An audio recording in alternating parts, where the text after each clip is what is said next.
నమస్తే, welcome to public court news.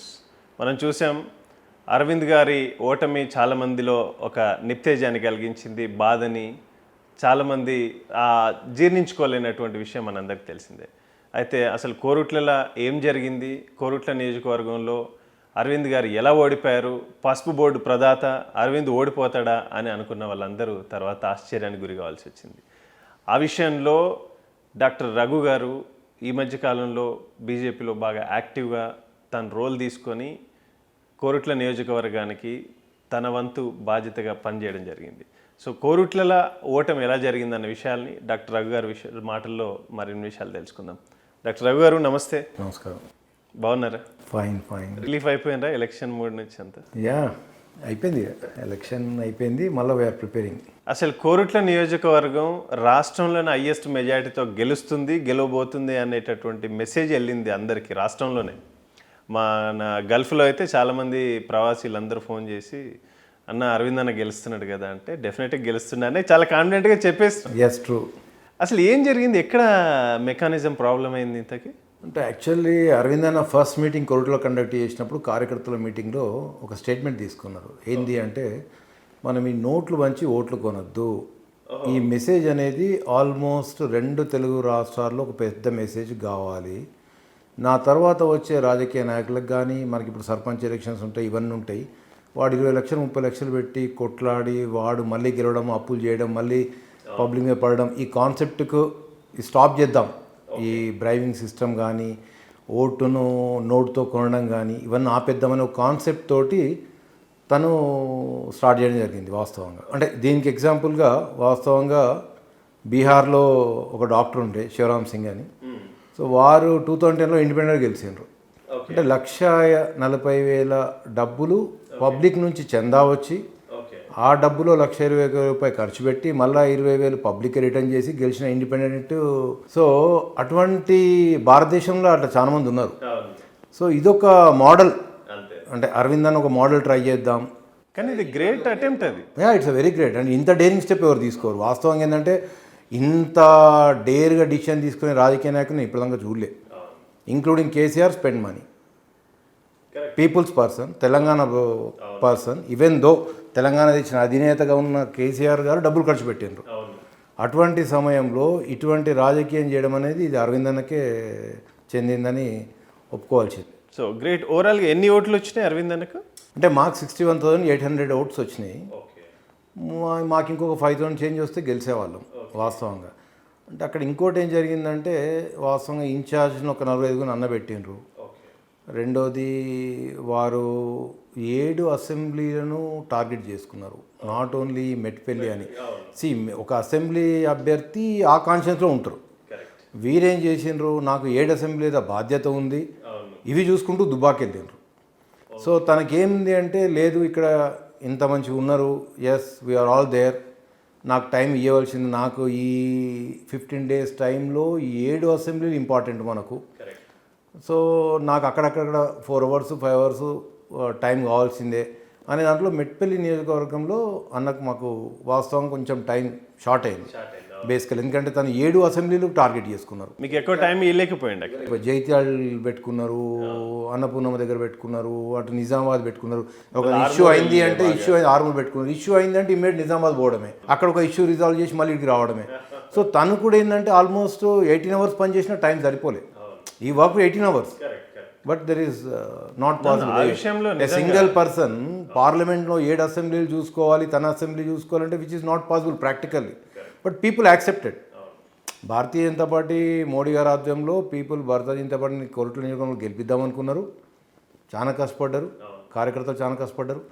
కార్యకర్తలు అయితే అసలు విపరీతంగా కష్టపడ్డారు, దాంట్లో అనుమానమే లేదు. ఒక డబ్బు వంచకుండా గెలవడం అనేది సామాన్య విషయం కాదు. ఇది it's a great message to the nation నేను అనుకుంటా. ఏ మండల్లో మీకు లీడ్ తగ్గింది కోరుట్ల నియోజకవర్గంలో? అంటే యాక్చువల్లీ మాకు ఫస్ట్ ఆడినప్పుడు ఇబ్రహీంపట్నం, అక్కడ ఒక 1000 తగ్గింది. కానీ ఇబ్రహీంపట్నం బాగా కమాండ్ కదా, జనరల్గా మంచిగా ఉండే కదా. ఉంది, మాకు వర్షకొండ డామినేట్ చేసింది. వర్షకొండ పెద్ద ఊరు బాగా వచ్చింది, ఎద్దండి బాగానే వచ్చింది. దాని తర్వాత మల్లాపూర్కి వరకు మల్లాపూర్ మాకు ఒక 4,000 మైనస్ తోటి స్టార్ట్ అయింది. Mallapur actually we thought at least అంతకుముందు కొంచెం కాంగ్రెస్ ఒక 7 విలేజ్లు ఉంటాయి, సో కాంగ్రెస్ కొంచెం తీసుకుంటుందేమో అనుకున్నాం. కానీ అక్కడ మాకు కొంచెం మల్లాపూర్ కొంచెం తగ్గింది. నేను కూడా ఆ రోజు క్యాంపెయిన్ లో ఉన్నా అరవింద్ గారితో. నేను ఇబ్రాహీంపట్నం అటు మల్లాపూర్ అవన్నీ చాలా తిరిగినాం. అసలు ఆ రెస్పాన్స్ చూసి నిజంగా నేనైతే చాలా ఆశ్చర్యపోయినా. కానీ వాస్తవంగా మహిళలకి హ్యాట్సాప్ చెప్పాలి. ఎందుకంటే నాకు తెలిసి ఆల్మోస్ట్ 80% విమెన్ క్యాస్టెడ్. ఎందుకంటే వాళ్ళు చూపించిన ఆదేరు, ఆ అభిమానము, ఆ ప్రేమ అసలు నిజంగా ట్రూ. అంటే చాలా మంది ఏమైందంటే పసుబోర్డు వచ్చినాక, పసుబోర్డు అరవింద్ గారు తీసుకొచ్చినాక ఈ చెరుకు ఫ్యాక్టరీ మనకు ముత్తంపేట షుగర్ ఫ్యాక్టరీ ఓపెన్ అవుతుందని మహిళలు ఓటేయడం జరిగింది వాస్తవంగా. సో కోరుట్ల టౌన్కి వచ్చేవరకు ఏమైందంటే మైనారిటీస్ అంటే మిగతా పార్టీ వాళ్ళు అరవింద్ రావడం వల్ల ఏదో జరిగిపోతుంది అనే మెసేజ్ చేయడం వల్ల మైనారిటీస్ కొంచెం కన్ఫ్యూజ్ అయిపోయి బీఆర్ఎస్కి వేయడం జరిగింది వాస్తవంగా. సో వన్ సైడ్ వేశారు. మీ కోరుట్లలో అసలు లీడర్ రాలే. కోరుట్ల 4,000 వచ్చి కోరుట్లలో ఇన్ కేసు కాంగ్రెస్కి మైనార్టీ ఓట్ బ్యాంక్ అని షిఫ్ట్ అయ్యింటే మీకు ఇక్కడ మెజార్టీ వచ్చేది ఈజీగా, మీరు బయటపడేది ఈజీగా. అది పెద్ద ఇష్యూ. కోరుట్ల మండల్, కోరుట్ల టౌన్, మల్లాపూర్ కొంచెం పోయింది. మెట్పల్లి మా టౌన్కి వచ్చే వరకు just difference with that BRS is 27 ఓట్సే మా దగ్గర. సో అంటే కార్యకర్తల కృషి అనేది అభినందనీయం. ఎందుకంటే డబ్బులు లేకుండా కార్యకర్త కష్టపడనేది. ఒక రోజు ముందు కూడా కార్యకర్తలు అన్న ఎట్లా అన్నారు. కానీ ఆ రాత్రి రికవరీ అయిపోయి కొంతమంది మీ మెసేజ్ చూస్తే మీరు పరేషాన్ అవుతారు. అంటే వర్షకొండకి వెళ్ళి అంజయ్ గౌడ్ వాళ్ళు పెట్టారు, దశరథ్ గౌడ్, శ్రీను వాళ్ళు ఏం పెట్టారంటే అన్న డబ్బులు లేకున్నా కష్టపడతాం, వాళ్ళకన్నా 100 ఓట్లు లీడ్ తీసుకొస్తాను. ఇవాళ మాకు వర్షకొండ లీడ్ ఇచ్చింది డబ్బులు వంచకుండా. అంటే వాళ్ళు ఒకరోజు డిసప్పాయింట్ అయ్యారు. 1 day బిఫోర్ అన్న మనం డబ్బులు వంచుతారు, మన పరిస్థితి ఏందని అడిగినారు. కానీ తర్వాత మార్నింగ్ మళ్ళీ ఫోన్ చేస్తే వాళ్ళు ఏమన్నారు, శ్రీనివాస్ గౌడ్ కానీ అక్కడ ఉన్న దశరథ్ కానీ నాకు మీకు మెసేజ్ చూపిస్తా, ఇట్స్ బ్యూటిఫుల్ మెసేజెస్. అంటే అన్న డబ్బులు పంచలేం, కష్టపడతాం, దండం పెడతాం, ఖచ్చితంగా 100 ఓట్లను లీడ్ తీసుకొస్తున్నారు. వర్షకుండా మన లీడ్ వచ్చింది. అంటే కార్యకర్తలు చాలా ఉత్సాహంగా పనిచేశారు. నేను కూడా వస్తూ బండ్లింగాపూర్ కూడా కలిసి వచ్చినాడ ఒక వీడియో కూడా చేస్తుంటే మేము. అప్పటికి ఇంకా ఎలక్షన్ క్యాంపెయిన్ టైం అయిపోతుంది, అంత అయినా కూడా మేము తిరిగాం. హ్యూజ్ రెస్పాన్స్ అసలు. ఎంత బాగుంటే ఊరు నాకు తెలిసి ఒక 80 to 90% అంత మేజర్ గ్రామ పంచాయతీ అఫ్కోర్స్ అది declared as mandal head quarter కూడా. అంత మంచి చోట కూడా అంటే నాకు అదే అనిపించింది, ఒక మెజారిటీ మాత్రం ఒక రేంజ్లో వెళ్ళిపోతుంది అని అనుకున్నాం వాస్తవంగా. కానీ అక్కడ ఓట్లు బాగానే ఉండే. ఓన్లీ ఇక్కడ మల్లాపూర్ కోరుట్లనే కోరుట్ల మల్లాపూర్ మండలం మనకు కొంచెం డ్యామేజ్ చేసింది. అంటే మీరు ఏమన్నా లీడర్స్ ఎక్కువ ఏమన్నా ప్రాబ్లం అయిందా, పర్వాలేదు అందరు కోఆర్డినేషన్తో బాగానే చేసుకున్నారా? అంటే యాక్చువల్లీ ఏ మండల్ మండల్కు ఇన్ఛార్జ్ ఇచ్చిండ్రు, కోఆర్డినేషన్ కొంచెం ఉండే. అంటే ల్యాకింగ్ ఉండేనా? కొంచెం ల్యాకింగ్ ఉండే. అంటే బేసికలీ ఆ 15 days టైంలో ఒకరికి కొంచెం సపోజ్ నాకు ఒక ప్లేస్ ఇచ్చిండ్రు, అది కొంచెం కాన్స్టిట్యున్సీలో ఇబ్బందికరంగా ఉండొచ్చు ఒక లీడర్కు. అది కొంచెం కమ్యూనికేషన్ అయింది. కానీ లీడర్ల కన్నా కార్యకర్తలు చాలా కష్టపడ్డారు. హ్యాపీగా పనిచేసి బాగా కష్టపడ్డారు. Yes, we should appreciate every కార్యకర్త. అంటే డబ్బులు లేకుండా కార్యకర్త పనిచేయడం అనేది భారతీయ జనతా పార్టీకే సాధ్యం. 262 బూత్లలో పనిచేసారు. అప్రిషియబుల్. అంటే వాడు అన్న ఒక 100 రూపాయలు నేను ఛాయ్ పెట్టుకుంటలే అన్న కార్యకర్త ఉన్నాడు. పంపకపోయినా పర్లేదు నేను పెట్టుకుంటా అన్న కార్యకర్త, అది ఒక భారతీయ జనతా పార్టీకి సాధ్యం. నాకు ఆల్మోస్ట్ కౌంటింగ్ రోజే మిడిల్ ఈస్ట్ నుంచి చాలా ఫోన్ కాల్స్ వస్తున్నాయి. అన్న ఏంది అన్న ఇట్లా అంటే అన్న లేదు లాస్ట్ రౌండ్ వరకైనా డెఫినెట్గా బయటపడతాడులే, ఇబ్బంది ఏం లేదు అనుకున్నా. అంటే మా కోరుట్ల మల్లాపూర్ మండల్ కోరుట్లకు వచ్చేవారు నమ్మకం ఉండే. అంటే కొంచెం ఎక్కడ పోలరైజ్ కూడా చేయలేరు. అంటే కమ్యూనిటీస్ మధ్య పోలరైజ్ కూడా ఎక్కడ చేయలేరు. అరవింద్ గారు కూడా జనరల్గా మైనార్టీస్కు ఎవరికి వాళ్ళకే ఉంచారు తప్ప పోనీ ఏదో. కానీ ఈ ఆపోజిట్ లీడర్స్ ఏం చేశారంటే తను వస్తే ఏదో జరిగిపోతుంది, పోలరైజ్ అయిపోతుంది అన్న భయభ్రాంతులకు గురి చేసి కాంగ్రెస్ పడే ఓటు బ్యాంక్ కూడా బీఆర్ఎస్ పడ్డది. అంతకన్నా ఇదేం లేదు. నిజమే, అదైతే అక్కడ కొంత ఏదో జరిగింది. కానీ మనకు ఆల్మోస్ట్ ట్రిపుల్ తలాక్ దీని తర్వాత యంగ్ గర్ల్స్ బీజేపీకి వేసారు. అవునవును, యంగ్ గర్ల్స్ బీజేపీకి వేసారు, మాకు చెప్పడం జరిగింది. దానికన్నా ముఖ్యం కూడా ఏంటంటే మీకు బ్యాలెట్ ఓట్స్ కూడా ఏసీ ఫోటో పెట్టిన వాళ్ళు కూడా ఉన్నారు సార్. ముస్లిమ్స్ అరవింద్ అన్న కేసీ అంటే ఎక్కడ పోలరైజ్ చేయలేరు. అంటే చేంజ్, మనం ఏదో మైనారిటీ అనుకుంటున్నాం కాబట్టి ఎక్కడ మైనారిటీ ఆ ఫీలింగ్ లేదు. ఇక్కడ చిన్న ఎవరైనా లీడర్ క్రియేట్ చేస్తున్నారు తప్ప మాకు అందరికీ ఫ్యామిలీ అనే అటాచ్మెంట్ ఉంది ప్రతి ఒక్కరితో. ఇట్లా పేర్లు తీసుకుంటా పోతే షౌకత్ కానీ నాజిమ్ కానీ వీళ్ళందరూ కుటుంబంలో కలిసి తింటాం. మాకు అసలు అక్కడ ఏం డిఫరెన్సే లేదు. అట్లా క్రియేట్ చేశారు అంతే తప్ప అదేం లేదు. ఉంది వాస్తవంగా ముస్లిం మహిళల్లో మాత్రం బీజేపీ వల్లనే ఈ త్రిబుల్ తలాక్ ఇవాళ మాకు ఆ స్వేచ్ఛ దక్కిన దాని నుంచి అది పోవడం మాకు నిజంగా ఒక స్వాతంత్రం వచ్చినంత హ్యాపీగా ఉంది అని చెప్పి చాలామంది మహిళలు, చాలామంది ఈవెన్ ముస్లిం మెన్ కూడా చాలామంది చెప్పారు, భాయ్ బహుత్ అచ్చా ఆ గయా, నైతో హమారా ఫ్యామిలీ మే హమ్ దేఖా ఇतना తక్లీఫ్ है, ఖాయా ऐसा తలాక్ తలాక్ బోల్ కే ऐसा छोड़ के जा रहा है क्या? దీన్ని అప్రిషియబుల్ ఇది. కాబట్టి వాళ్ళు బయటపడతలేరు అంతేగాని ప్రతి ఒక్కరికి మనసులో మాత్రం ఇది. అందుకొరకే మీకు లాస్ట్ అక్కడ ఉన్న TV9 రిపోర్టర్ నవీన్ యాజ్డ్ అనే సర్వే ఓకే ఈ డిగ్రీ స్టూడెంట్స్ మీద అందరి మీద సర్వే చేశారు, ముస్లిం ఉమెన్ మీద. They have given a positive response, will vote for Modi అనేది. సో అందుకొరకు ఎక్కడ పోలరైజేషన్ టాపిక్ లేదు. దే దెమ్సెల్ఫ్ క్రియేటెడ్ దట్ ఏదో పోలరైజ్ అయిపోతుంది, ఏదో అయిపోతుంది, ఏదో జరుగుతుంది అని. అక్కడ జరిగేదేం లేదు. చదువుకున్న యంగ్ ముస్లిం మహిళల్లో కానీ యంగ్ బాయ్స్లో కూడా చాలామందికి సబ్కా సాత్ సబ్కా వికాస్ అనేటటువంటి నినాదం ఏదైతే ఉందో అది నిజంగా చాలా కనెక్టివిటీ. ఎందుకంటే ఎక్కడ పార్షాలిటీ లేదు కదా. ఇవాళ ఫ్రీ రేషన్ ఎవరికి వస్తుంది, డిస్క్రిమినేషన్ అయితే లేదు దాంట్లో. ఇవాళ మీకు ఆరోగ్యశ్రీ ద్వారా ఇవాళ 5 లక్షలు కానీ లేకపోతే 10 లక్షలు కానీ ప్రతి ఒక్కరికి వస్తుంది. ఆవాస్ యోజన కింద ఇండ్లు ప్రతి ఒక్కరికి వస్తుంది. అక్కడ ఎక్కడ కూడా రిలీజన్ వైజ్ లేనే లేదు. అక్కడ ఎట్లా అసలు పోలరైజ్ అయితే లేదు. అదే చెప్తున్నా వాళ్ళ కొంతమంది దాన్ని కొంత ఇది చేస్తున్నారు. ఒకటి సియాసత్ ఇంటర్వ్యూలో అరవింద్ అన్న అదే చెప్పారు. ఏమన్నారు, సార్ మా ముస్లిమ్స్కి ఏం చేస్తున్నాడు, నేను ముస్లిం హిందూ అని చూడ, యాజ్ ఏ హ్యూమన్ బీయింగ్ ఎవరు వచ్చినా నేను చేస్తా, మీరు వచ్చినా అడగండి పని, నేను చేయకపోతే చెప్పండి. అంతేగాని మీరు ముస్లింకి ఏం చేస్తావు, ఇంకోరికి ఏం చేస్తావు, ఇంకోరికి ఏం చేస్తావు అనే కాన్సెప్ట్ లేదు. అండ్ స్ట్రైట్ అవే ఈ చిన్న లీడర్లు పోలరైజ్ చేయడం వల్ల కొంచెం డిస్టర్బెన్స్ తప్ప కొంత అది యాక్చువల్గా ఉంది. నేను కూడా బీజేపీలో యాక్టివ్ అయినప్పుడు చాలామంది మైనార్టీ మిత్రులంతా కొంత ఆశ్చర్యపోయాను. అన్నా ఐసా కైసా బీజేపీ మే చలా గయా, హమ్ ఇత్తా మదద్ కియా ఆప్కు అని చెప్పి. అంటే నేను BJP never discriminated or never segregated people into religion wise. भाई अपन ये देश में रह रहे, बस ये देशवासी है ఇంతే తప్ప మీకు ఎక్కడ నా వల్ల నేనేమైనా కామెంట్ చేస్తున్నానా? లేదు కదా. పోనీ మోడీ ఏమైనా రోజు తిడుతున్నాడా? లేదు కదా. పోనీ ఇక్కడ అధ్యక్షులు ఏమైనా తిడుతున్నారా? ఇంకెందుకు మీకు ఈ ప్రాబ్లం? ఎవరో క్రియేట్ చేసిన దాన్ని మీరు మైండ్లో పెట్టుకోకండి. మీకు ఎనీ టైం ఏ హెల్ప్ కావాలన్నా we are there, just phone call away. మీకు పోలీస్ స్టేషనా, ఎడ్యుకేషనా, హెల్తా, అడ్వైజా, ఎనీథింగ్, ఈవెన్ గల్ఫ్లో జాబా, యూ జస్ట్ కాల్ అస్, అంతే, వీఆర్ దేర్ అని చెప్పాం. చాలా రిలీఫ్ అయ్యారు వాళ్ళు. అంటే వీళ్ళకి ఒక తెలియని మాయ, భయం అంటాం కదా, అది మైండ్లో ఉండిపోయింది. దాన్ని నిజంగా అది ఇరాడికేట్ చేయాలన్నారు. అవును. అంటే Bharatiya Janata party not against a Muslim or anyone. మన దేశద్రోహులు ఖండిస్తున్నారు, దేశద్రోహులు హిందువుల్లో కూడా ఉన్నారు దాంట్లో, తప్ప అంతే తప్ప ఏదో ముస్లిం అగెనిస్ట్ అనేది క్యాప్షనే రాంగ్. అవును. అండ్ అది అక్కడికి ఇంకా వాళ్ళు బయటకు పడాలి తప్ప అంతకన్నా బయటపడాలి. యాక్చువల్గా ఇంటెలెక్చువల్స్ అందరూ కూడా దీని మీద ఎక్కువ మాట్లాడాలి, వాళ్ళని కూడా కలుపుకొని పోవాలనిపిస్తుంది. కలుపుకొని పోవాలి డెఫినెట్గా. ఎందుకంటే there are so many people అన్న. ఇప్పుడు పర్సన్ మొన్న మౌలానా మాట్లాడుతూ spokesperson, national spokesperson, he was telling ఈ 50-60 సంవత్సరాల కాంగ్రెస్ పార్టీ ఏం చేసింది ముస్లిమ్స్ ఓటర్గా యూజ్ చేసుకున్న తప్ప ఏం చేయలేదు. రోబోటిక్ సిస్టమ్ అంతే, కాదు ఓట్ డాలో యూజ్డ్ అంతే. అట్లీస్ట్ మోడీ వచ్చినాకన్నా ఈ ట్రిపుల్ తలాక్ కానీ ఇవన్నీ కానీ వస్తున్నాయంటే ఇట్స్ ఎ గుడ్ థింగ్, అంటే గుడ్ డెవలప్మెంట్ ఫర్ ముస్లిమ్స్. నిజంగా అట్లుంటే ఇవాళ ఇస్లామిక్ దేశాలు, దుబాయ్ లాంటి దేశంలో మనం చూస్తున్నాం కదా, prime minister of UAE Modi అట్లా పోతున్నాడు ఆ దేశం మీద, అంటే మీరు ఆ ఛాయ్ పీకే జావ్ యాన్సే అని చెప్పి అంత ప్రేమ చూపిస్తున్నాడు. Old world inspired with world inspired కదా.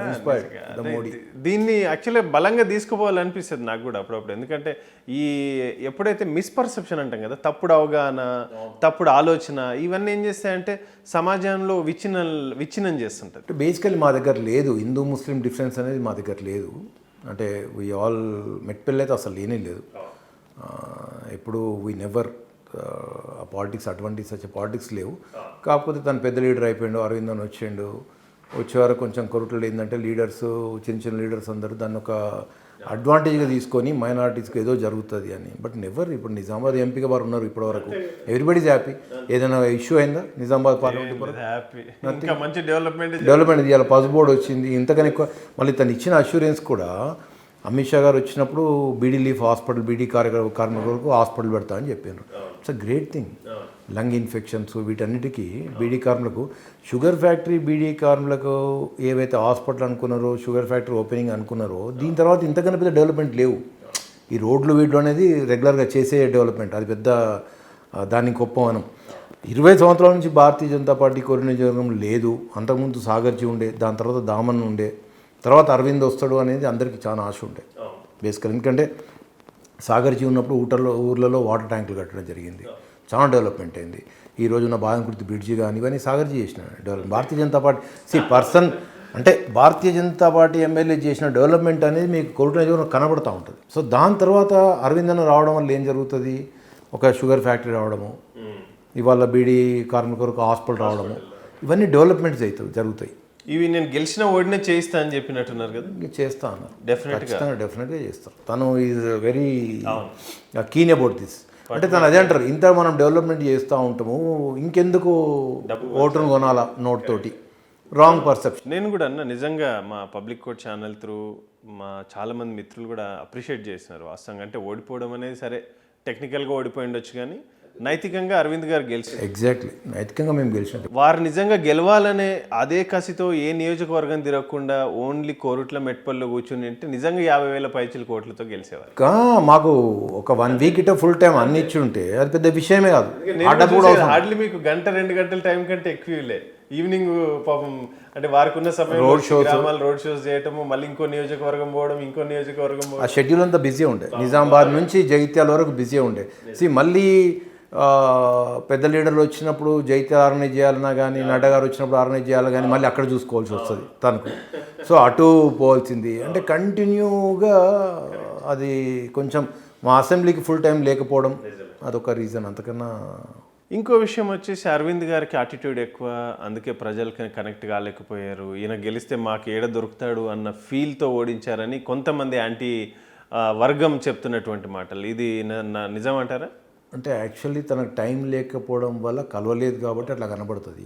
బేసికల్లీ ఒక 7 అసెంబ్లీలు చూడాలి అంటే కష్టం. ఒక 7 అసెంబ్లీలు గెలిపించాలనే తపనతోటి తను తిరుగుతుండు. సో ఇక్కడ ఉన్న ఎమ్మెల్యే క్యాండిడేట్స్ ఏమంటారు, లోకల్ కనబడుతూ ఉంటారు. మాకు వచ్చే వరకు తను 7 అసెంబ్లీలు టార్గెట్ పెట్టుకున్నాడు. ఒక అసెంబ్లీ పెట్టుకుంటే ఇబ్బంది లేకుండా, అంటే మోయలేని బరువు అది. వాస్తవంగా ఒక ఎమ్మెల్యే క్యాండిడేట్గా అంటే ఎంపీ గారిని పక్కకు పెట్టి ఒక ఎమ్మెల్యే గిట్ట తీసుకుంటే అరవింద్ అన్నను 7 అసెంబ్లీలకు ఇన్ఛార్జ్ అంటే ఇట్స్ పెయిన్ఫుల్. ఎవడు చేయలేడు. తను ఆ మాత్రమన్నా అన్ని అసెంబ్లీలో తిరిగి తిరిగి తిరిగి వచ్చే రాత్రి టైర్డ్ అయిపోయింది, గొంతు పోయింది, వైరల్ ఇన్ఫెక్షన్, సిక్ అయినరు.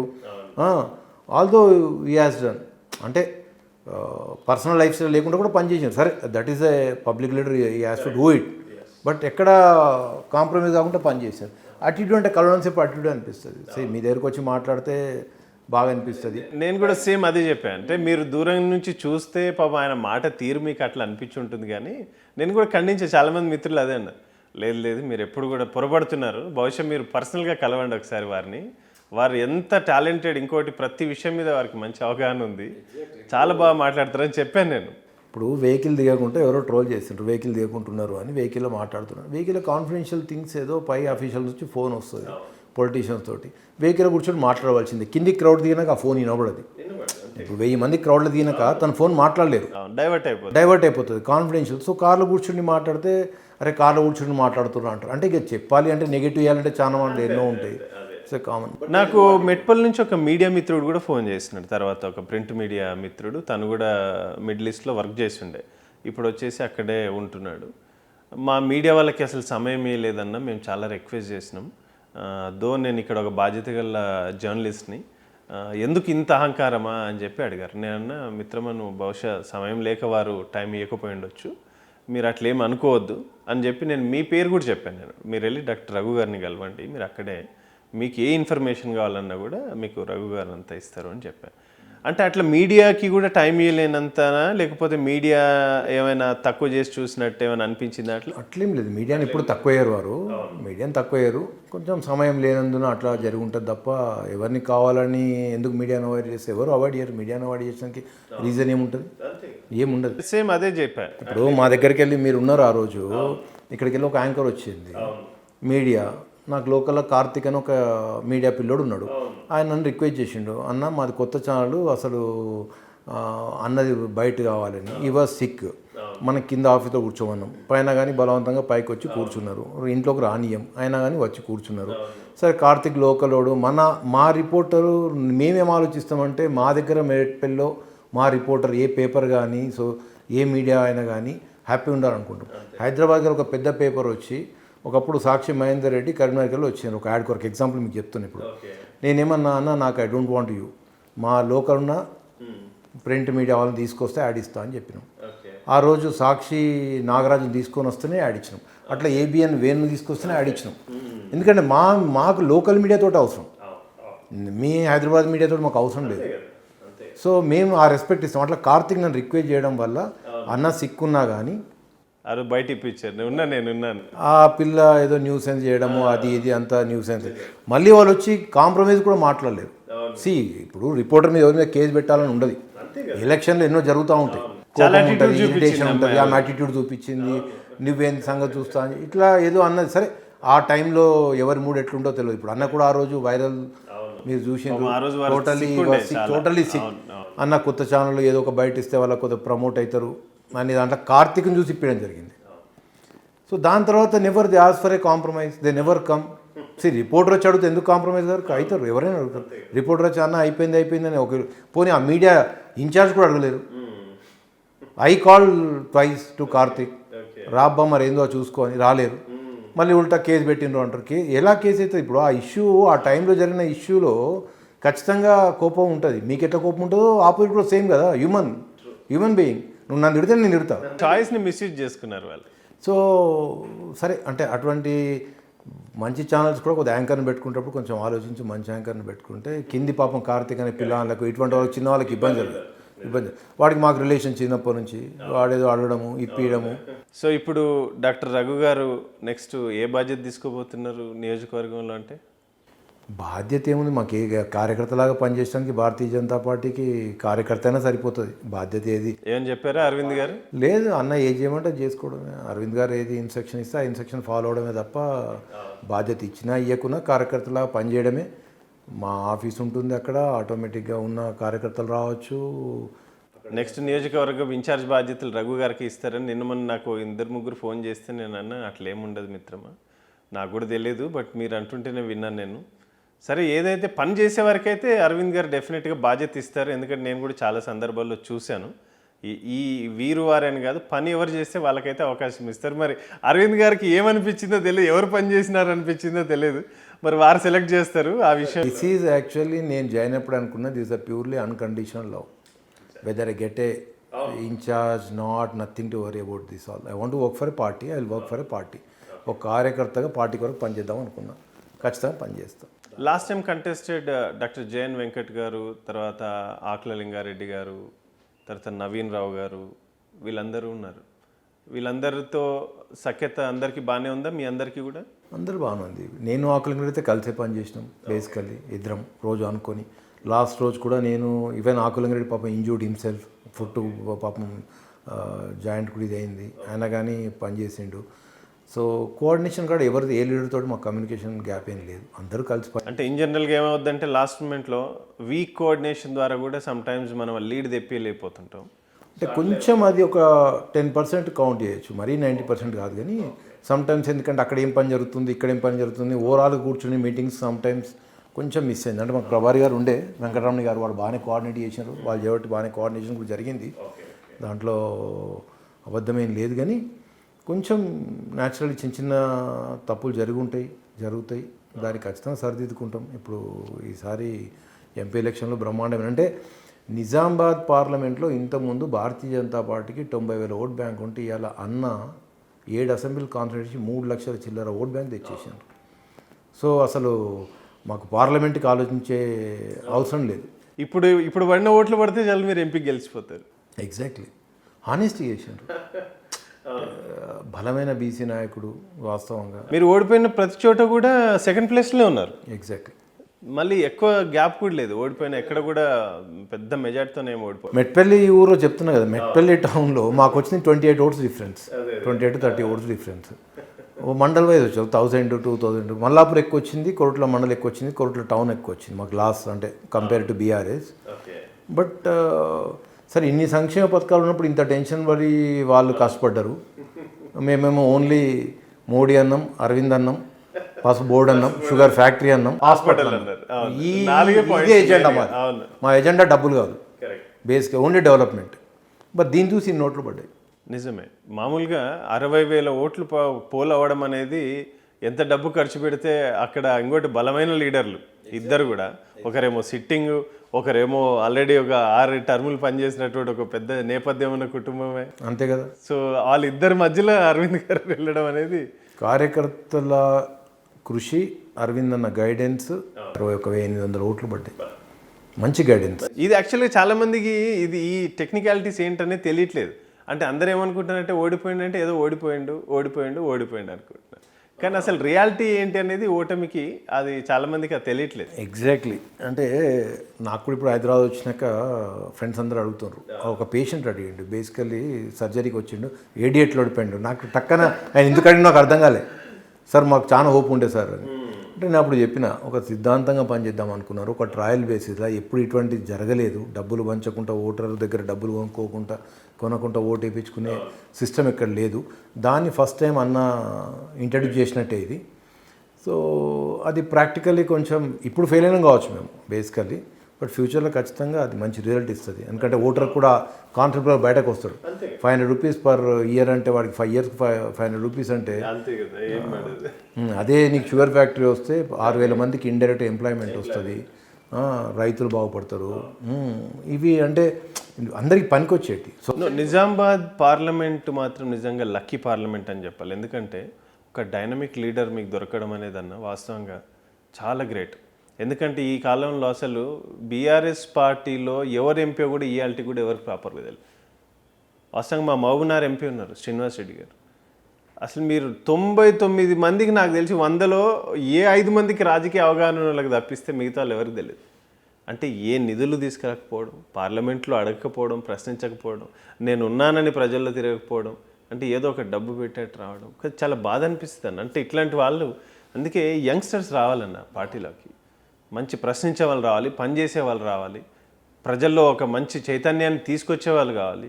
ఎగ్జాక్ట్లీ. అసలు ఏ నిధులు ఉంటాయో, ఎంపీ ల్యాడ్స్ ఎంత ఉంటాయో కూడా చాలామందికి తెలియని ఎంపీలు ఉన్నారంటే ఇంకా అసలు ఇంతకంటే దారుణం ఇంకోటి ఉండదు. అసలు వాళ్ళ నిధులు దేనికి, ఏ కన్స్ట్రక్టివ్ మోడ్కి, ఏ కన్స్ట్రక్టివ్ స్కీమ్కి పెట్టాలన్నా కూడా తెలియని ఎంపీలు ఉన్నారు. ఎగ్జాక్ట్లీ. ఇంకోటి ఏంటంటే ఈ పసుపు బోర్డు వచ్చినాక తన తరతరాలు రైతుల మధ్య మనసులో నిలిచిపోతారు. ఎందుకంటే ఇది ఎవరితో సాధ్యం కాని విషయం. అక్కడ ఉన్నదే పసుపు పంట ఎక్కువ మనకు బేసికల్లీ. ఇవాళ కోల్డ్ స్టోరేజ్లు వస్తాయి, ఇంకెన్నెన్నో వస్తాయి, రైతులు లాభపడతారు, ట్రాన్స్పోర్ట్ బిజినెస్ పెరుగుతుంది. అంతకుముందు సాంగ్లీకు మీరేజ్కి పంపిస్తుంటే మనం ట్రైన్లో పసుపు, ఈరోజు నిజామాబాద్కే వస్తుంది. సో బిజినెస్ ఇండైరెక్ట్లీ, రైతులు, ట్రాన్స్పోర్ట్ వ్యవస్థ, ఇంతమంది కొన్ని వేల కుటుంబాలు దాని మీదకి వెళ్ళి డైరెక్ట్లీ ఇండైరెక్ట్లీ ఎంత పెద్ద ఎంప్లాయ్. మీకు దుబాయ్ పోయేటోడు ఆగిపోతాడు. అంతే కదా. ఎందుకంటే అంత అవసరం లేదు. 20,000 30,000 వస్తుంటే ఇంకా అక్కడ మాకు షుగర్ ఫ్యాక్టరీ ఓపెన్ అయ్యి పసుపు బోర్డు ఇవన్నీ ఫుల్ఫిల్గా అయిపోయిన రోజు నిజామాబాద్ పార్లమెంట్లో అరవింద్ అన్న దేవుడు అనకపోతే చూడండి. మైగ్రేషన్ కూడా మీకు ఆల్మోస్ట్ బాల్కొండ, కోర్ట్లమెట్పల్లి, బాన్స్వాడ నుంచి కొంత ఉంది, ఆర్మూర్ నుంచి కొద్దిగా ఎక్కువ ఉంటుంది. సో బోధన్లో నామినలే మళ్ళీ. అంటే నిజామాబాద్ పార్లమెంట్ నుంచి 30,000 నుంచి 40,000 వరకు ఉంటారు బయట ఈజీగా. రూరల్, అర్బన్ రెండు కలిపి బాగానే ఉన్నారు. ఇప్పుడు ఆర్మూర్ నుంచి కూడా బాగున్నారు. సో వీళ్ళందరూ నిజంగా కూడా ఆగిపోవాలి. నేను కూడా అదే అనుకుంటా. అక్కడ పోయి మనం చూసినాం కదా, అక్కడ అదే కదా లైఫ్ స్టైల్ చూసినాం. పాపం అంత కష్టపడి 18 hours కష్టపడి ఫ్యామిలీ విడిచిపెట్టి, ఇక్కడ ఫ్యామిలీ సిక్ అవుతుంది, ఇవన్నీ. ఇక్కడనే మినిమం 700 నుంచి 1000 రూపాయల సంపాదన ఈవేళ ఈ రోజు ఇక్కడనే ఉంది. ఇంకా అక్కడ పోయి ఇంకా 20,000 సంపాదనకో 30,000 సంపాదనకో, ఏదైనా స్కిల్ ఉంటే పోవడం తప్పేం కాదు, కానీ ఊట్టికి పోయి అనవసరంగా టైం వేస్ట్ చేసుకోవడం అనేది. ఇక్కడ మనకు షుగర్ ఫ్యాక్టరీ వల్ల కూడా అసలు ట్రమెండస్ మా కాన్స్టిట్యున్సీ అభివృద్ధి అనేది అసలు ఎవరు పట్టుకోలేరు. మాకు ముత్యంపేట షుగర్ ఫ్యాక్టరీ ఓపెన్ అయితే గిట్ట ట్రమెండస్. మళ్ళీ ఇప్పుడు ఈ పార్లమెంట్కి ఒక 500 బెడ్ మీకు మహిళలకు హాస్పిటల్ అంటే, బీడీ కార్మికులకు హాస్పిటల్ అంటే, అది వారు అనుకుంటే ఆర్మూర్లో ఎక్కడో వేసినా కానీ అటు ఇటు సెంటర్ పాయింట్ అవుతుంది. అది మెట్పల్లి తీసుకొచ్చిన ఆశ్చర్యం లేదు, కోట్లకు తీసుకొచ్చిన ఆశ్చర్యం లేదు. వారు విల్ష్ అది జగిత్యాలకు కోట్లకు ఎక్కువ మంది ఉన్నారు అంటే అప్పుడు జగిత్యాల మెట్పల్లి మధ్యలో అవుతుంది హాస్పిటల్, 500 బెడ్ హాస్పిటల్. మహిళలకు, బీడీ కార్మికులకు బ్యూటిఫుల్ హాస్పిటల్. అది గ్రేట్ అన్న. Basically super. అంటే ఈ ఎజెండా మీద పని చేస్తే మనం ఎందుకు వెళ్ళమంటారు. ఎంతసేపు ఓటు కొందాం ఈ కాన్సెప్ట్ అదురాక్సాబ్ అంటాడు. అంటే ఛాన్స్ సార్ మేము 1 day బిఫోర్ అయితే తికమక టెన్షన్, కరెక్ట్. ఇంత ఊపు ఉంది, ఇంతమంది ఓటేస్తా అంటున్నారు, మనం కొంచెం కష్టపడదాం, కొద్దిగా డబ్బులనే పెడదాం. నేను లింగారెడ్డి అందరం కూర్చుండి తర్జన భర్జన అయిన వాస్తవంగా ఏమైనా చేద్దాం అంటే తనకు చెప్పకుండా డబ్బులు పంచుదామా అన్నా కానీ ఒక మూమెంట్ అట్లా కూడా అనుకున్నప్పుడు కూడా అంతరాత్మ ఒప్పుకోలేదు వాస్తవంగా. తను లేదు, never, don't do this mistake doctor saab అన్నాడు. Don't do, I doesn't like అన్నాడు. అంటే ఎవరిది వాళ్ళు పంచుకుందాం అనుకున్నా కానీ అంతే అంటే ఆ హోప్ వారితో నేను అంటే లాస్ట్ ఇంకా ఎలక్షన్ మూమెంట్లో మార్నింగ్ 5 o'clock 5:30 ఆల్మోస్ట్ జస్ట్ ఒక టెక్స్ట్ పెట్టిన, అన్న కొద్దిగా చూడండి ఏదైనా అవకాశం ఉంటే, కొంత కార్యకర్తల్లో ఏదో తెలియని ఒక చిన్నపాటి జరుకుంది అని చెప్పాను. ఏం లేదు, మనం గెలుస్తున్నాం, అయినా పర్వాలేదు అని ఆయన ఏమన్నారంటే, అయినా పర్వాలేదు మనం ఒక మాడిఫైడ్ పాలిటిక్స్ చేయాలి. చారిత్రాత్మక నిర్ణయం ఇది. బేసికల్లీ మా కార్యకర్తలు కూడా రాత్రంతా డిప్రెషన్ అంటే ఈజ్ రెడీ, అంటే ఆయన ముందే సిద్ధమై ఉన్నాడు. గెలిచినా ఓడినా మనం ఈ రకంగా ఉండాలి అని చెప్పి నేను నిజంగా ఆశ్చర్యపోయినా అన్న. హ్యాట్స్ ఆఫ్ అరవింద్ అన్నకి. ఎందుకంటే ఇంత వేవ్లో మనం అంటే గెలవాలనే తాపత్రయం తప్పిస్తే నిజంగా ట్రెండ్ సెట్ చేయాలన్నటువంటి ఆ థాట్లో మాత్రం యాక్చువల్లీ చాలా వెరీ ఫ్యూ ఉంటుంది. ఏది చేసి గెలవాలనుకుంటారు. మా కార్యకర్తలు కూడా రాత్రి వరకు కొద్దిగా డిప్రెషన్ లోనైనరు. అన్న ఇట్లయితే ఎట్లన్నా ఏం జరుగుతుంది. బట్ మార్నింగ్ అందరూ మళ్ళీ రీఛార్జ్ అయ్యారు. రీఛార్జ్ అయ్యి ప్రతి ఒక్కరు మెసేజ్ పెట్టారు, అన్న వీఆర్ బ్యాక్, డోంట్ వరీ, మనం గెలుస్తాం, కష్టపడదాం, మీకు ఆ మెసేజ్లను మీకు పంపుతా, మీరు చూడండి. సో ప్రతి కార్యకర్త అదే మెసేజ్ పెట్టిండు, అన్న వీఆర్ గోయింగ్ టు విన్. నాకు కూడా చాలా హ్యాపీ. అంటే అరవింద్ అన్న టెక్నికల్గా ఓడిపోయింది తప్పిస్తే నేను కూడా చాలా హ్యాపీ ఫీల్ అయ్యాను. ఎందుకంటే ఒక రిమార్కబుల్ సిస్టమ్ క్రియేట్ చేయాలి, ఎప్పుడు కూడా ఒక ఆదర్శవంతమైన పాలిటిక్స్ చేయాలి. ఇవాళ గెలుస్తాం ఓడుతాం అది వేరు విషయం, కానీ నిజంగా డబ్బు పంచకుండా రాజకీయాలు చేయాలంటటువంటిది ఇది ఒక ప్రతి ఒక్కరి ఆకాంక్ష కావాలి. ఇవాళ వచ్చే నాయకులు ఏదో డబ్బు పెట్టి మంది గెలవడం కోసమే కాదు, ఒక ట్రెండ్ కూడా సెట్ చేయాలి, ప్రతి ఒక్కరు నేర్చుకోవాలి దాన్ని. ఎగ్జాక్ట్లీ, తను అనేది కూడా అది. ఇప్పుడు నా తర్వాత సర్పంచ్ ఎలక్షన్స్ వస్తాయి, జెడ్పీటీసీ వస్తాయి, లోకల్ ఎలక్షన్స్ వస్తాయి. ప్రతి మన కార్యకర్త 20 లక్షలు 30 లక్షలు అప్పు తీసుకొచ్చి చేస్తే ఓట్లు కొనుక్కుంటే తర్వాత ఏం పరిస్థితి మనం చూసినాం కదా. బీఆర్ఎస్లో సర్పంచ్లు ఆత్మహత్యలు చేసుకున్నారు. ఎంత బాధాకరం అసలు. వాళ్ళు అప్పులు చేసి తెచ్చి పెట్టుకొని కనీసం నిధులు రాక తెచ్చిన ఒక వడ్డీలు కట్టుకోలేక ఆత్మహత్యలు, సర్పంచ్లు ఆత్మహత్యలు. ఇంకా ఎంతకంటే దౌర్భాగ్యం ఉంటుంది. No one is happy.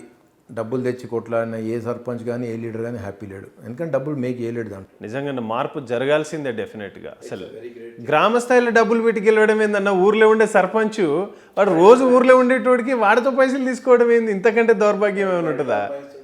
అసలు జనాలలో కూడా ఒక మార్పు రావాలన్నా, ఓటర్లో కూడా ఒక చైతన్యం రావాలి. పోనీ ఎంపీ ఎమ్మెల్యే ఎలక్షన్ అంటే కూడా కొంత పక్కన పెడదాం, సర్పంచ్ ఎలక్షన్లకు మందు తీసుకొని ఊర్లో ఉండి పొద్దున్న లేచి ముఖాలు చూసుకునేట్టు నువ్వు కమిషన్ తీసుకొని ఓటేస్తున్నావు అంటే ఇంక నీ ముఖం ఏడబెట్టుకుంటావు. It's a painful. అంటే ఇది దీనికి స్వస్తి పలకాలనే ఈ కాన్సెప్ట్. Concept excellent concept. నాకు ఆ విషయం నేను గ్రహించినప్పుడల్లా నేను చూస్తున్నా కదా, ప్రతిసారి గ్రామాలల్లో ఒక సర్పంచ్ గెలవాలంటే నీ అదే సర్పంచ్ని మీరు డిమాండ్ చేయాలి. అందరు కలిసి మీరు 50 లక్షలు పెడతారా, 1 కోటి రూపాయలు పెడతారా, 1 లక్ష పెట్టు. ఆ 1 లక్ష రూపాయలని నిధులు గ్రామానికి వాడదాం, అభివృద్ధికి వాడదాం, ఓ కమ్యూనిటీ హాల్ కట్టించుకుందాం, లేదా ఓ గుడి, ఓ బడి, లేకపోతే ఓ మసీద్, ఓ మాస్కు, ఎనీథింగ్ అన్న యూ యూజ్ ఇట్. కానీ ఆ పూటకి తాగేదానికి నీకు ఇచ్చే చందా కోసం ఏం దౌర్భాగ్యం ఇది అసలు. అది ఆ సిస్టమ్ మనతోటే రావాలన్న 100%. అరవింద్ అన్ననే దీన్ని బ్రాండ్ అంబాసిడర్ చేయాలి, అసలు డౌటే లేదు దీంట్లో. 200%. రేపు అదే కోరుట్ల నియోజకవర్గంలో 1 రూపాయి పెట్టకుండా బీజేపీ బలపరిచిన సర్పంచ్ అభ్యర్థుల్లో 1 రూపాయి, 1 సీసా మంది ఇవ్వకుండా ఇవాళ సర్పంచ్లు గెలవాలి. మనం గెలుస్తాం మనం, ఎందుకంటే పబ్లిక్లో చేంజ్ స్టార్ట్ అయింది. రావాలన్నా ఇంకెంతకాలం అన్నా 75 ఏళ్ళ ఈ స్వతంత్ర చరిత్రలో గ్రామంలో ఇంకా డబ్బు తీసుకుని ఓటేసే పరిస్థితి ఉందంటే ఇంకా దానికి మించిన పాపం, శాపం ఇంకోటి ఉండదు. ఇంకా అదే అంటున్నా. అంటే వాస్తవంగా ఇంత డెవలప్మెంట్ చేస్తే ఇంత డబ్బులు వంచి ఇంత కొట్లాడే అవసరం లేదు అగెనెస్ట్ పార్టీస్కు.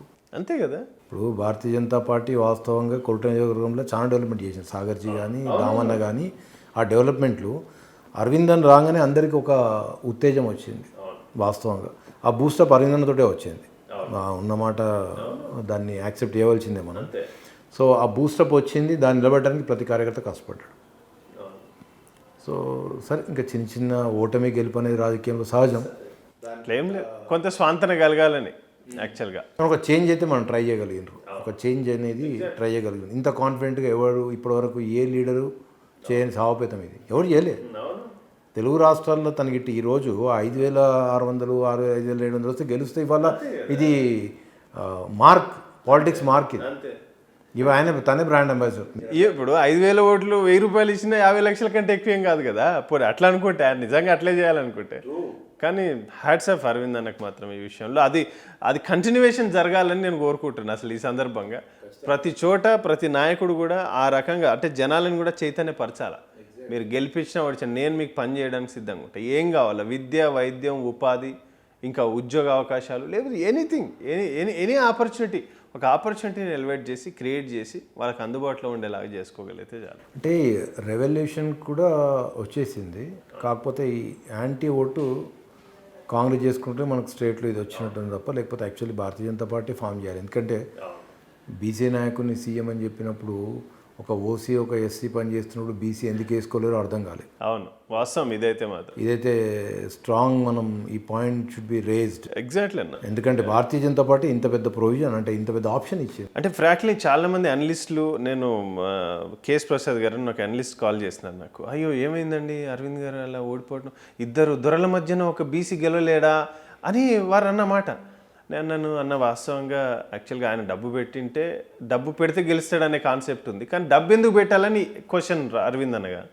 సో ఇప్పుడు వాస్తవంగా డబ్బు పెట్టకూడదు అనేదే అందరి ఉద్దేశం. సో డబ్బు లేక కాదు, లేకపోతే డబ్బు ఇచ్చి అలవాటు చేసి మనకు మంచిది కాదు అని చెప్పి ఆ రకంగా డబ్బులు ఇవ్వకపోయినా కూడా దాదాపుగా 65,000 ఓట్లు పడినాయని చెప్పి ఆయన కూడా చాలా అప్రిషియేట్ చేసినారు. అంతే అండి, మార్పు జరగాల, ఎక్కడో చోట ఎక్కడో అయితే దిగాలి కదా. నిజంగా డబ్బు పంచలేదు, హ్యాపీ అనిపించింది. ఆయన గెలిచిన ఓడిన ఆయన చరిత్రలో ఆయన్నే, నిజం అది నాకు చాలా హ్యాపీ అనిపించింది. అంటే పర్సెప్షన్ వేరుంది. అంటే బీసీలు ఓన్ చేసుకోలేరా, అంటే ఇద్దరు దొరలని పక్కన పెట్టుకుని ఒక బీసీని గెలిపించుకోలేరా, ఈజీగా ఓట్లు వేస్తారులే అని అట్లా అనుకున్నారు. కానీ జనాలలో ఆ రిసీవింగ్ రాలే, మీరు అన్నట్టు ఆ రిసీవ్ చేసుకోలేకపోయారు. అంటే కొంచెం లోబడ్డారు. అంతే ఇంకా కొంత ప్రలోభాలు. జనాలు కూడా ఏంటంటే 2 థింగ్స్ తెలుసుకోవాలన్న బేసిక్గా. ఒకటి ఏంటంటే నాయకుడు ఎలాంటి వాడు, మాకు అందుబాటులో ఉంటున్నాడా లేదా, మా సామాన్య ప్రజల సమస్యల్ని వినగలిగి అర్థం చేసుకుంటాడా లేదా, మాకు స్వాంతన కలిగిస్తే చాలని అనుకుంటారు ఎవరైనా. నేను వచ్చి ఇల్లు కావాలంటే ఇల్లు కట్టి, లేకపోతే ఇంట్లో బిడ్డ ఉంది పెళ్లి చేయాలంటే పెళ్లికి 10 లక్షలు ఇచ్చే నాయకుడు ఏం అవసరం లేదు. వాళ్ళ బాధ్యతలు వాళ్ళు నెరవేర్చుకుంటారు. వాళ్ళ సమస్య వినగలిగే నాయకుడు ఉంటే చాలు. ఎగ్జాక్ట్లీ. వాళ్ళకి ఏం పని ఉంటుంది అన్న, అయితే హాస్పిటల్ పని ఉంటుంది, లేకపోతే చిన్న రెవెన్యూ పని ఉంటుంది, అంతకన్నా పనులు ఎక్కువ ఏమి ఉండే, ఎవరికి చిన్న ఇబ్బందులు ఉంటాయి. సంతోషం డాక్టర్ రఘు గారు, చాలా సమయం ఇచ్చారు, ఇంత విలువైన సమయం ఇచ్చారు. ఏమన్నా అప్పీల్ ఉందా మీ కోరుట్ల నియోజకవర్గానికి? కోరుట్ల భారతీయ జనతా పార్టీ కార్యకర్తలు, ప్రజల ప్రతినిధులు ఎవ్వరూ అధైర్యపడవద్దు. ఎందుకంటే మనకు ఇంత మంచి ఆపర్చునిటీ, ఒక మంచి లీడర్షిప్ దొరికింది, అరవింద్ అన్న దొరికిండు. పార్లమెంట్ ఎలక్షన్స్ వస్తున్నాయి, లోకల్ ఎలక్షన్స్ ఉన్నాయి. మనకు ఎవరు అధైర్యపడకుండా ఇలాగే రూపాయి ఖర్చు పెట్టకుండానే గెలిచే ఆలోచన విధానాన్ని మనం అడాప్ట్ చేసుకుందాం. మన కార్యకర్త అప్పుల పాలు కావద్దు, అధైర్యపడవద్దు, జాగ్రత్త చేసుకొని ప్రతి ఒక్కరు మన సర్పంచ్లు కానీ, ఎంపీటీస్ కానీ, జెడ్పీస్ కానీ గెలుచుకుందాం. భారతీయ జనతా పార్టీలో ఈ మొన్న పడ్డ కష్టం, భారతీయ జనతా పార్టీ కార్యకర్తలందరూ పడ్డ కష్టానికి నేను అరవింద్ అన్న తరఫున పాదాభివందనం చేస్తున్నా. ఎందుకంటే అంత కష్టపడ్డారు. అంటే గెలిపించే ప్రయత్నంలో ప్రతి కార్యకర్త తనే అభ్యర్థి కొట్లాడింది కాబట్టి వాళ్ళకు మనం రుణపడి ఉంటాం. ఎప్పటికైనా ఏ కార్యకర్తకి ఇబ్బంది వచ్చినా మేము ఉన్నాం. ఎటువంటిదైనా మనం ఫేస్ చేద్దాం, అధైర్యపడవద్దు, ఎప్పటికీ మీతోనే ఉంటాం.